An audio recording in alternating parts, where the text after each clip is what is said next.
Hello everyone and welcome back to my channel. So I'm going to be coaching in a couple of weeks time at an event called the Formula Ford Festival. For those of you that don't know, the festival is an event that brings in loads of competitors from all over the world to like a world final, basically where they compete in Formula Ford to see who's the best. So the event is normally so big that it normally gets around 90 competitors. Back in the 80s it used to get something like over 200. It was insane back when this was the entry level formula to be in. So the car is basically a single seater. It has a Kent 1600 engine in the back of it, and it doesn't have any wings and it doesn't have slick tyres. So it's all about slipstream with no dirty air. So the way the event works, because there's so many competitors in it, it doesn't have the standard qualifying and then race. What you have to do instead is have qualifying for separate heats. So you go out in your heat group and you have qualifying initially to set the grid for that. Then the top certain numbers of this will go through to the semi-finals. Then out of the semi-finals, the top, I think 12 to 14 from each of those basically go through to the final.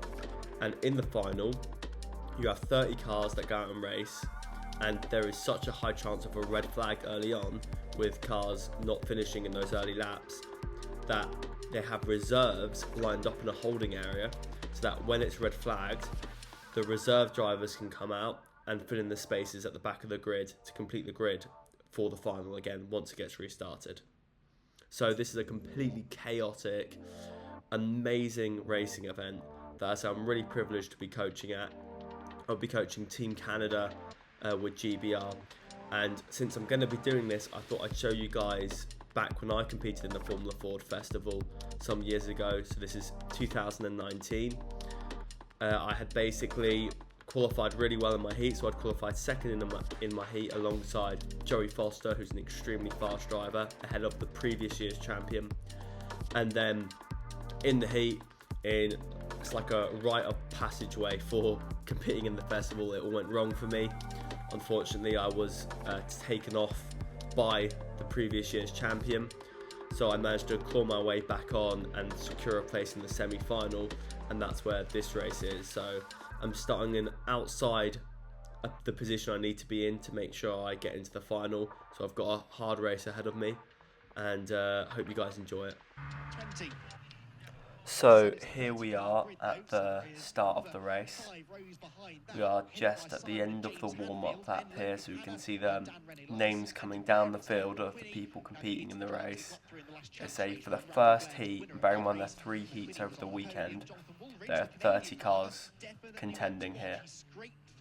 In the last chance race, but he's got top 10 potential, no doubt. He has got Stuart Kestenbaum alongside, then Henry Campbell and Andrew Pryke.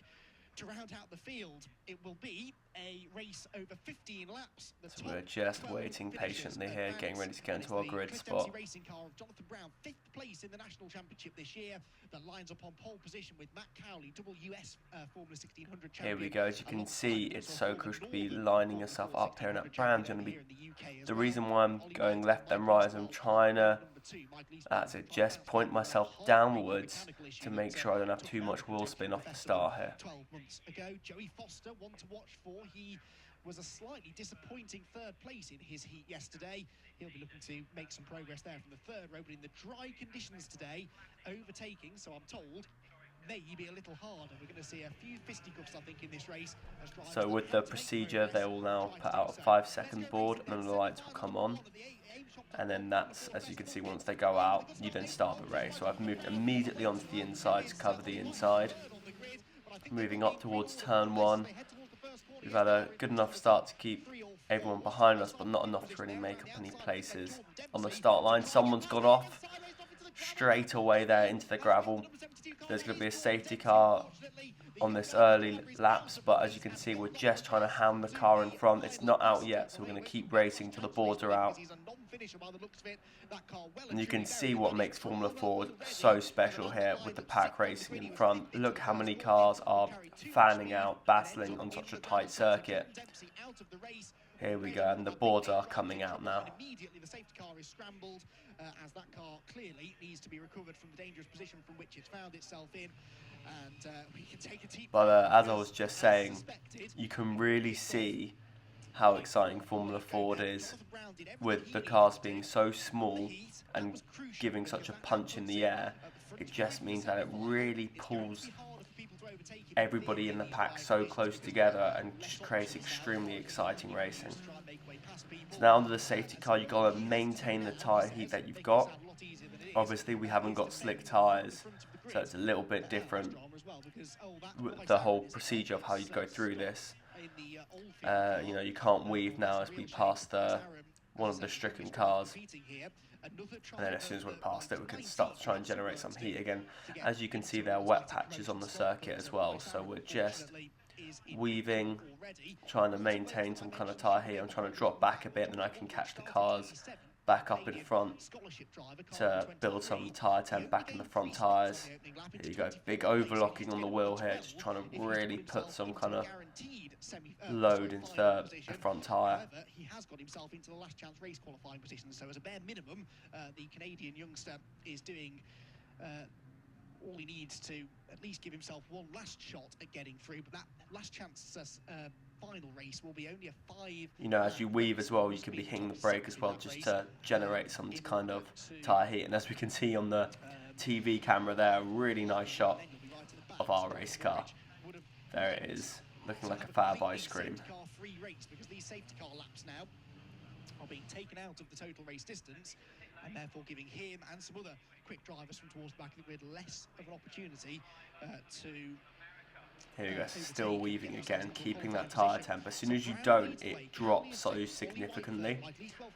So as I say, you're not building on tyre temp you've already got. You're not trying to get anything more than what you had the moment before the safety car came out. You're just trying to maintain what you have. It wouldn't be possible to actually gain anything more, you know, because of the low speed that you're doing. So you just got to really try and work the tyres, try and generate tyre temp. That could be, as long as the leaders don't get themselves too involved with each other, that could be where most of the action now is in this race, as they desperately try to get themselves into a top 12 finishing position. And Max Maserati in particular will be kicking himself because he...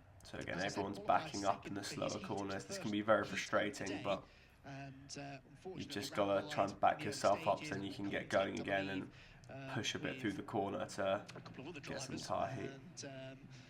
You can see here, I'm letting them get a bit of a gap, and then I can actually accelerate through the corner, and then I can brake on the exit as if it's a corner in itself. They're just finishing carrying away the car now, so everyone's lining up, the safety car lights are out, we're all being backed up for the restart.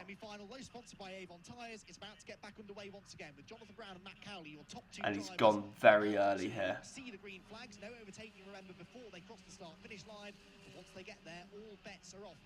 I was caught sleeping a little bit there, as you can see, but I've tried to still get a good exit off the last corner.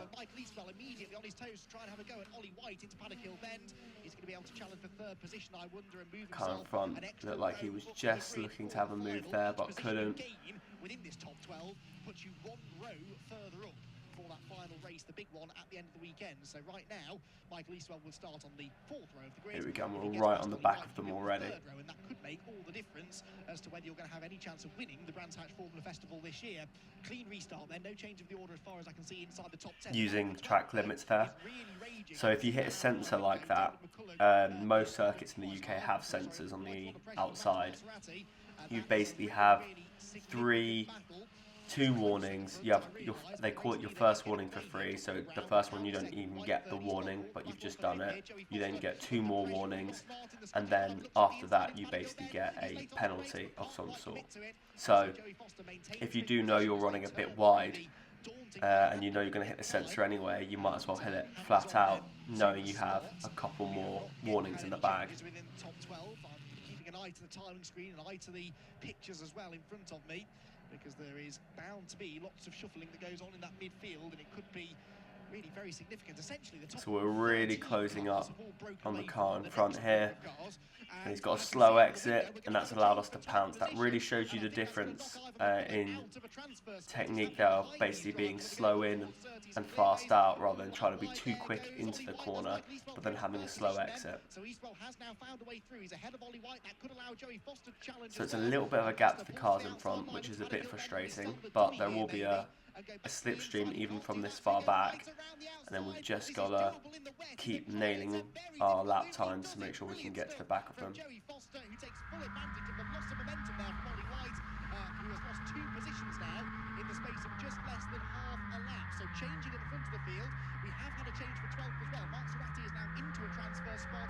Ivan McCulloch, though, is out of it. He was the 3rd place man in the Irish Formula 4 Championship this year, but sadly he's just dropped down into 13th. You can see through this lap the unusual techniques of a Formula 4 that doesn't really get used in a lot of modern day motorsport, where in modern day motorsport you're looking after the tyres so much and the car so much, and you've got aero technique, you know, and the car, you drive it so much more smoother.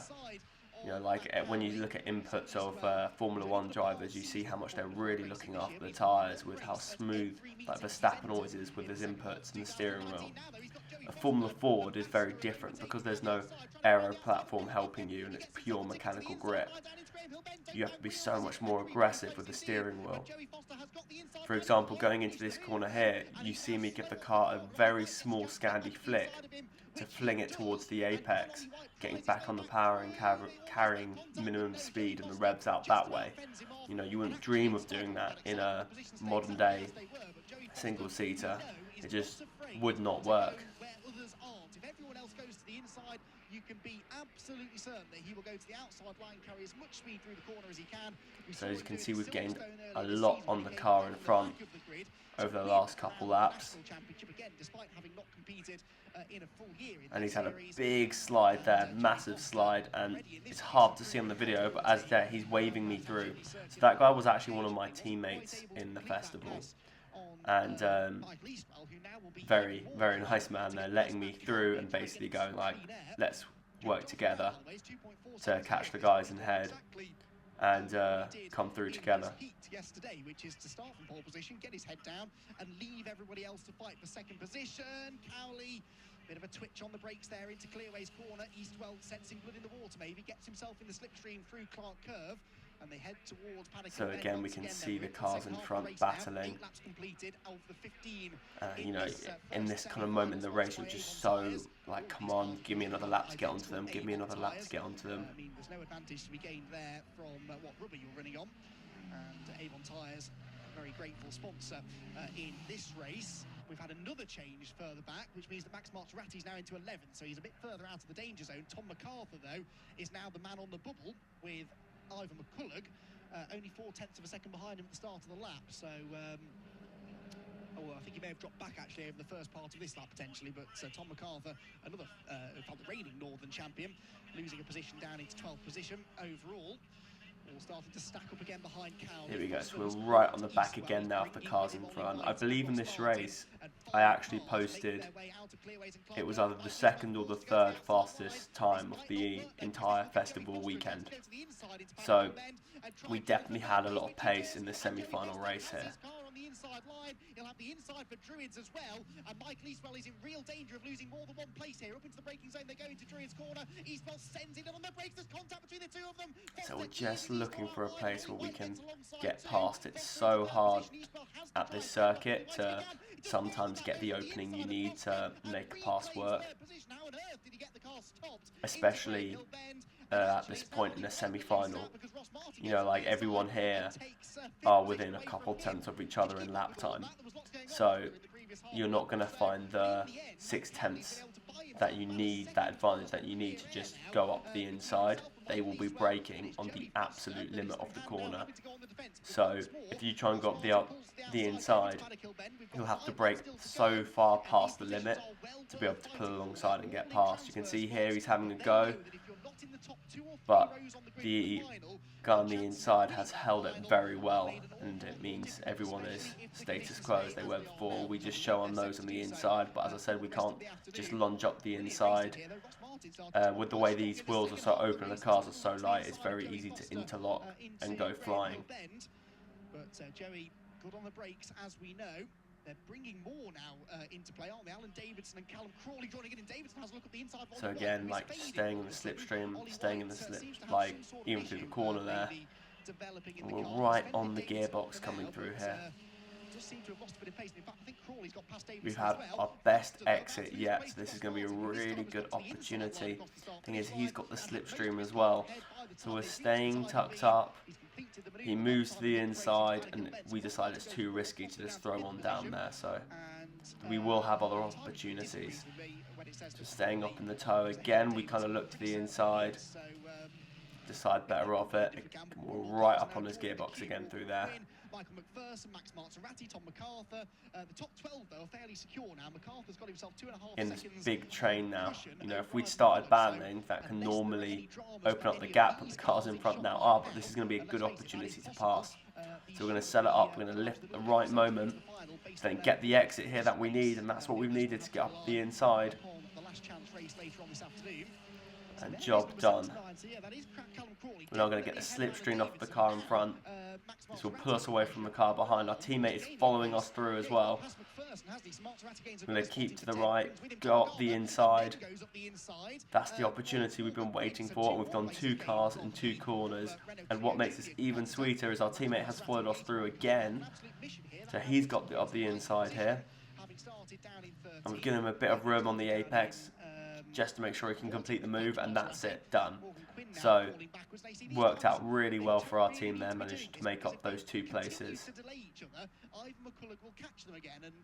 This is the bubble, remember, the last car in that queue, the blue and white car of Michael McPherson, is the man in 12th place at the moment. So, Michael McPherson would really rather everyone just settle down into a rhythm and allowed him to continue pulling away from Ivan McCulloch, but I reckon McCulloch is lapping a little bit quicker than them at the moment. More side-by-side action. Alan Davidson now goes up the inside. Here we go, moving to the outside very early here, just watching what's happening, taking place in front.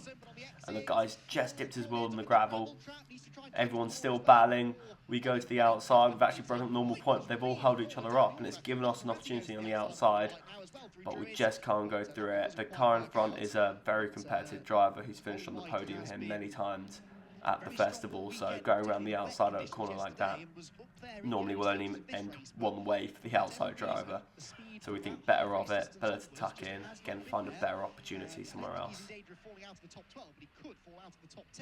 Before the end of the race. This man, though, has not lost a single position all weekend long, and he's about the only person that can say that. Jonathan Brown dominated his heat. Here we go, in the slipstream.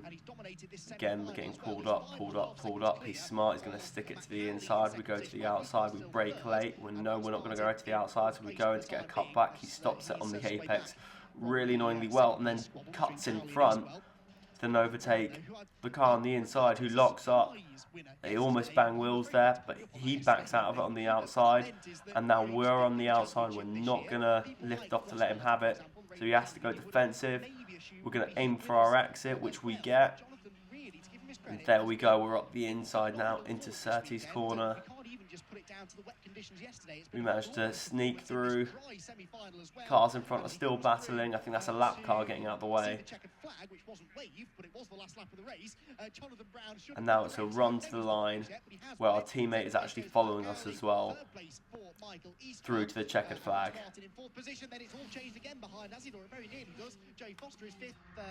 Sixth position for Callum Crawley. That's a good drive from 8th on the grid. 7th, Brandon Davidson. 8th, Max Maserati, arguably the driver of the race, really. 9th position for Tom MacArthur. 10th, Morgan Quinn. So, I really hope you guys have enjoyed this video. If you have, and maybe you're thinking about coming down and watching the festival, then I hope this has persuaded you to do that. It's in the 3rd weekend of October. So, I say, if you want to come down and watch some great racing, it's always at Brands Hatch. If you have enjoyed this video, please do subscribe to my channel, give this video a like, and, you know, always feel free to leave a comment below. See you guys at the circuit soon.